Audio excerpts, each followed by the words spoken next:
Some slides, please. Hello. Right, I'm Nick Pelling, and I invented this, sort of. Well, you'll see, you'll see. Well done, everyone. So I'll give a little talk on past and present. So part one, I can't see that, is what happened in the past, and part two is right now. So we'll see. But the first part, I want to tell you a story about gamification and my first $10 billion. I don't dress rich, but anyway. So back in 2003, I'd been in the games industry for 20 years. I'd made all kinds of games for all kinds of platforms, all kinds of things, from tiny little ones to huge ones, Duke Nukem, Wing Command, all kinds of things. And I got bored. You do something for 20 years, it's time for a change. So I was doing an MBA, and when you do an MBA, they teach you all kinds of things. They teach you to find the value of things, the net present value.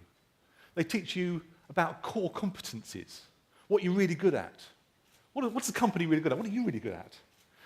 And so I had this point where I'd been doing games for 20 years, and my MBA said, well, what are you good at?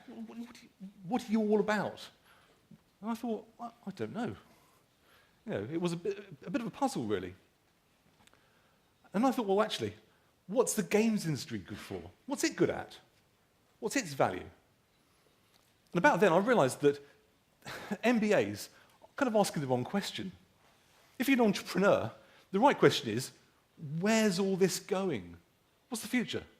That's where the real value is. What's the future of all this stuff? All these games. And the more I thought about it, the more I thought, actually, something really big is going on. Something unbelievably big. Games culture. Back in 2003, games culture was taking over the world.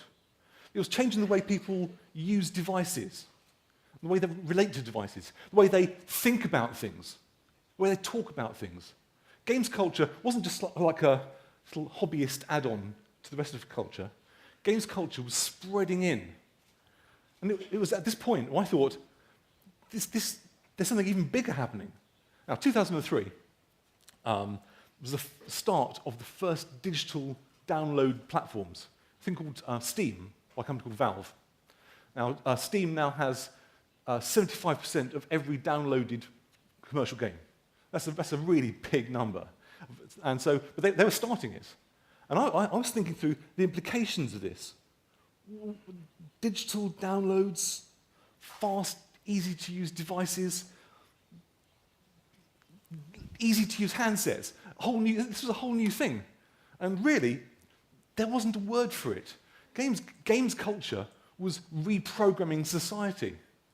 Games culture was coming in. And the way that people make games was a really persuasive business model as well. Okay, if you're Sony or Nintendo or Microsoft with your Xbox, and you want to spend however many billion making a new games console, you can't make all the software yourself. You can't do it. You know, Nintendo has more money than Scandinavia in the bank, and it can't do it. So it has to create a platform for people to put games on, a digital content platform. And I'm looking at this, and I'm thinking, digital content platform, easy-to-use devices, this is something really, really big. This isn't games, this is everything. This is and there wasn't a word for it, but it's a revolution. Absolute revolution. I'm sitting there thinking, why is it that I can see this and nobody else can? There isn't a word for it, and I call it gamification. Now, for me, gamification isn't a thing you do to a website. It isn't a thing you do to a company. It isn't a thing you do to something. Gamification was what the games industry was doing to everything else. Moore's Law, beautiful, easy-to-use devices. These things were absolutely going to take over the world. And I'm sat there, sitting in my stupid little house, thinking, oh my God, this is gamification. This isn't like a small little thing. This is the biggest thing ever. And I sat there thinking, what can I do? What can I do? I've got all this experience, and all these, I can make brilliant games, and I'm doing an MBA, and I can see all this stuff, and it's happening right now. What can I do?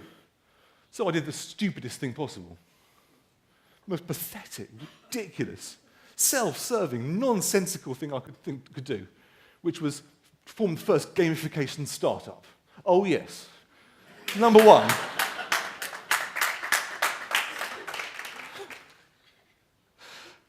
I called it Conundra. Okay, this is the stupidest consulting startup name you can come up with, honestly. That was the days of Accenture and all that stuff. Oh, that's terrible. But no one was interested. No one would talk. Nothing. I tried loads of people. I made loads of presentations. But there's a reason why they probably weren't very interested. Because my slides were shit. Absolutely shit. And the problem is, when all of a sudden you're trying to talk to people about collaborative business models, how you will work with this person to do this for this market in this context, people's eyes glaze over. They go. And when they see slides like this that kind of play to their worst fears of how rubbish consulting can be, they say, no, really sorry, we just don't get it. But actually, this wasn't a small thing. I was right. It was a really, really, really big thing. This was my $10 billion moment. This is when I saw a whole market open up in front of me, and I'm going, and I can't get to it. Anyway, the two things that really drove me back then was immersive interface design, what we now call UX, user experience, all that kind of stuff. But back then, there wasn't a word for it, but now it's UX. But really, if someone sat there with their device, no matter how big it is, tiny to huge, or big screen, or cinema, or whatever, as long as they're immersed in it, it's a different category of experience. And so that's one thing that I was taking for the games industry. But the main thing was digital content platforms. Now, there are a few of these now. You may have heard of them. iTunes, App Store, Google Play, Kindle, Steam. Huge. Absolutely, unbelievably huge. But this is what I was looking at. So gamification for me, in 2003, was this first wave of digital content stuff. Now, there were some winners.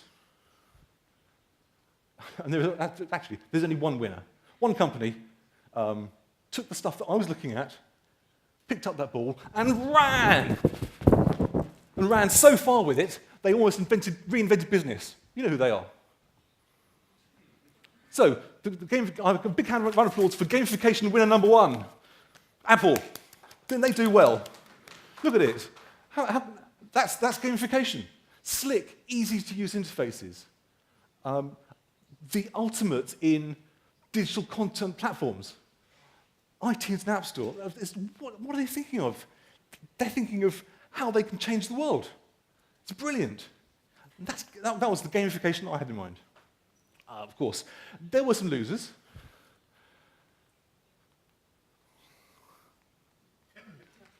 In 2006, yes. After 3 years of kicking a wall, I kind of threw in the towel and went on to other stuff. But, there's winners and losers and everything. Anyway, enough ancient history. What you're interested in is gamification 2014 style-y.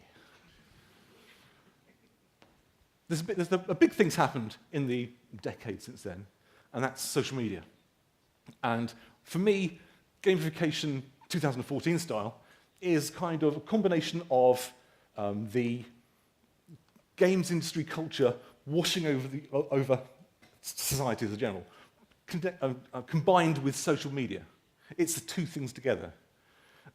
It's a kind of social take on everything. But really, I'm not going to say this. There's a bit of a bad smell around gamification sometimes, though. Getting people to do things they don't want to do and just persuading them in funny little gadgety ways and stuff. And when people talk about it, that kind of comes up a bit. And really giving them, what's the word? Yeah, medals, that was it. Give them little medals. But, I think actually gamification is something much bigger than that. Much, much bigger. What does my notes say? Yes. It's a bit cynical, don't say that. Really, Gartner says, gamification market is expected to be worth £3.3 billion. That's what?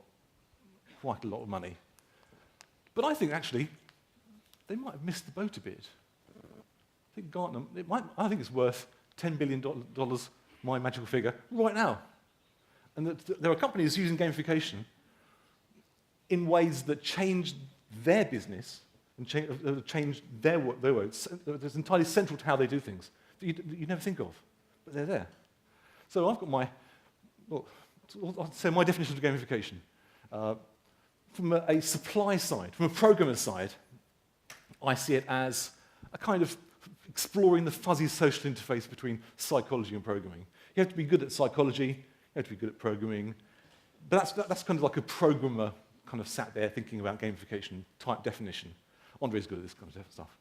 But from a business development, you might say building software to encourage people to act in constructive social ways. I quite like that.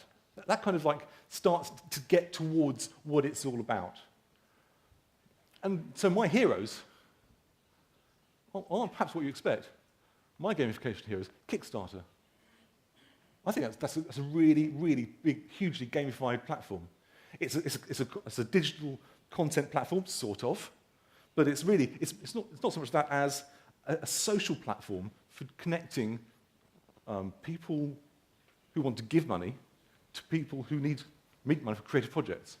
That's a real social bringing together, doing stuff type thing. It's very active. And I love this.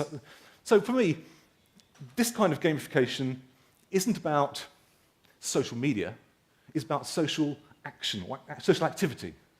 It's not political, it's just doing stuff. I mean, Kickstarter has changed charity or philanthropy from Bill and Melinda Gates Foundation curing cancer to just making an album happen for your favourite band. Big, big difference. The world's changed. And they've $1 billion pledged. People say, oh, it's a phenomenon. A phenomenon. What a stupid word. It's not a phenomenon. It's part of a big wave of stuff that's happening right now. Number 2, AngelList. I've spent a lot of years running startups of one sort or another. And it's a big issue how you fund startups, how the angels get together with entrepreneurs and startups, how that kind of social interface works. And that's a big problem. And it's always been a problem.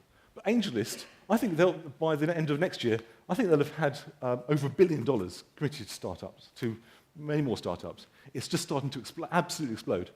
But this is a social problem that their platform, their very nice to use platform, has made it possible on a huge scale. It's not kind of just a niche, bijou little thing. It's huge, absolutely huge. And okay, another one, Alibaba Sourcing product. I've worked in manufacturing for many years. And sourcing product from around the world is really difficult. Alibaba connects tiny buyers all over the world with small to mid-sized Chinese manufacturers. What a great bit of social engineering that is. What a bit of social glue. And they make it really, really easy.